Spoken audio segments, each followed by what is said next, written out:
Bring it!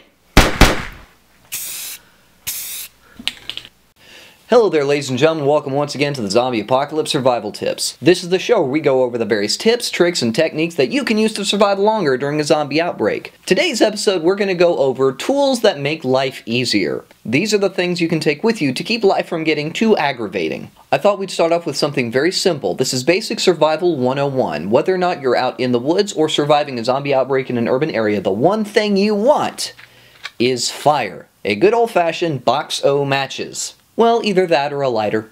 The thing about matches is they make life abundantly easier, because if you do not have matches, anytime you want to cook your food, you have to either A, go find a still working stove, heater, whatever, or B, find a way to start a fire up. And fire without matches is actually very difficult. Now granted, there are ways of lighting a fire without matches. People have been doing it for thousands of years before the invention of this. The problem with a lot of these old techniques that you can use without matches or a lighter is that they require three things that you don't exactly have an abundance of: time, effort, or energy. In a straight-up survival situation, really the easiest way is sometimes the best. I know a lot of people say hard work and dedication pay off, but in this kind of situation, try to go the easiest possible path, because remember, you do not exactly have an infinite supply of time, effort, and energy. Okay, time to move on. Another thing you want to take with you, and this is more specific to a zombie outbreak, is a good old-fashioned can opener. Now, just like with fire, you don't exactly need the can opener. You can get cans open without it. There are techniques. You can scour the internet, and there are a lot of techniques on how to open cans without a can opener,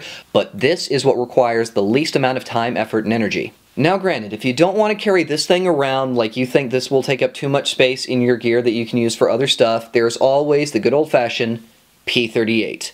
This is a good old-fashioned military can opener that has been used for a very long time successfully by the military. In fact, my grandfather has one left over from Vietnam that he still uses to this day. Last but not least, another tool that you want to take with you because it makes life abundantly easier is the good old-fashioned utility knife.